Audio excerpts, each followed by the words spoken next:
What's up, YouTube? It's Mark here from Next Level Tech and Android TV tips. It's where I go to get all the latest and greatest when it comes to all the news, tips, tricks, and tutorials for all of your streaming needs.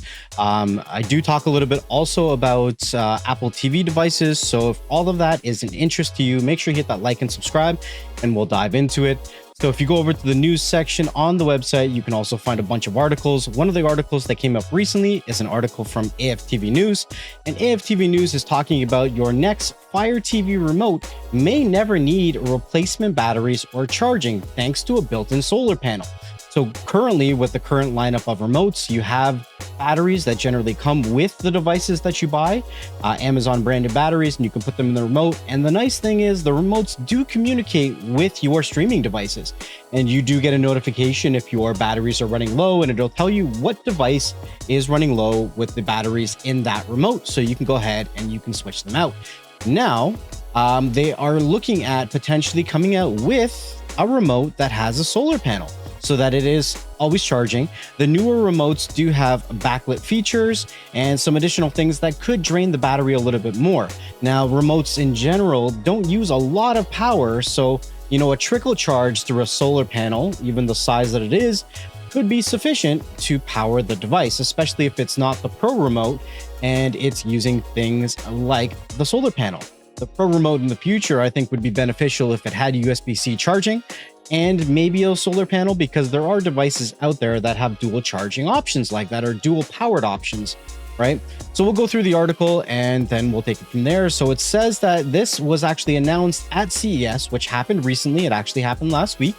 Elias from AFTV News spotted that it clearly an unbranded Fire TV remote with a built-in solar panel. The prototype remote comes from Ambient Photonics, a relatively young company with ambitions to bring low-light energy harvesting technology to mass scale. In place of standard AA batteries, and I believe that they have AAA batteries in the remote. Actually, here I have a remote in front of me, and I'm pretty sure they're AAA. Yeah, so I have a remote right here, and they are AAA batteries, not AA.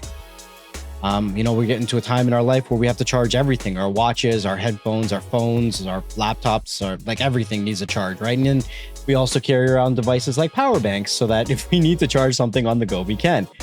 So removing the ability to carry around a power bank and additional cables is just a bonus. And I think that's where, eventually things will go.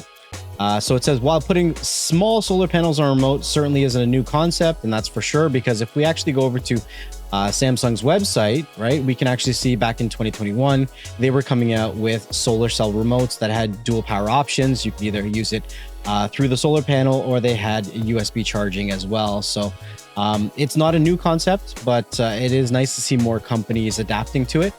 It says, see here, Samsung solar cell. That's exactly what he's talking about in the article. And if you do a Google search, that's one of the first ones that comes out, but there's also other remotes that are using similar technology as well. These tend to place the solar panel on the back of the remote to maximize the size of the cell. And that requires you to remember to flip over the remote when you're done using it, which is far from a practical solution.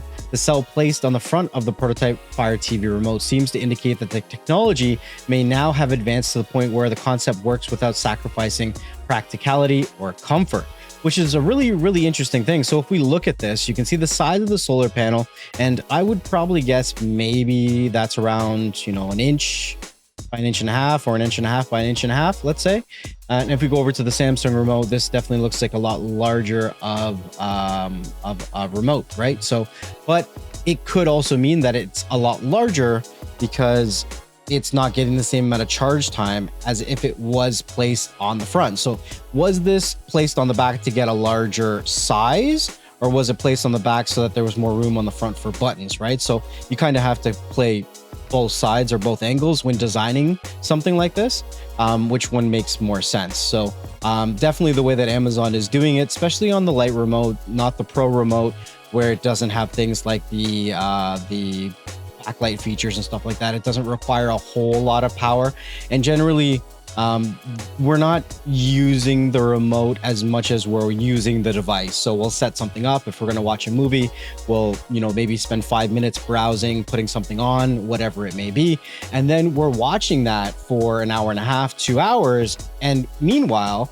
the remote's facing up, and it's charging through the solar panel. So this does make sense to me.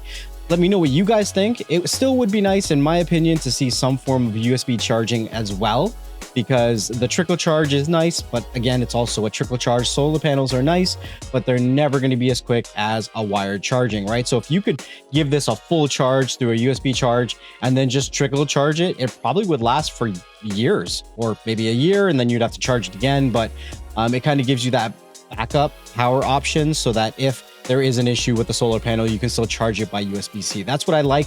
I would be less inclined to say that I would see a dual powered option on a standard remote, and it would probably be more likely to be seen on a Pro remote.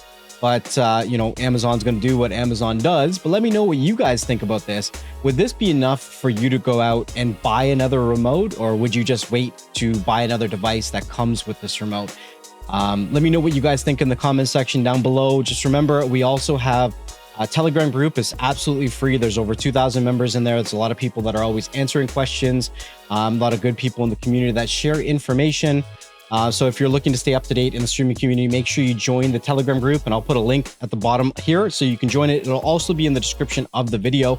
And I'll also put links down below if you're looking to buy the Pro remote, because I do actually like using it. It does have a couple quirks in regards to the assignment of what apps you can use on the programmable buttons, but for the most part, it is a very nice remote.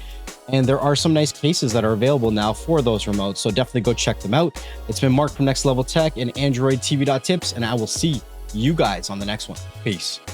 Hey everybody, just before we get going, I wanted to say a huge thank you, much love and appreciation to everyone who supports what I do over here on Next Level Tech.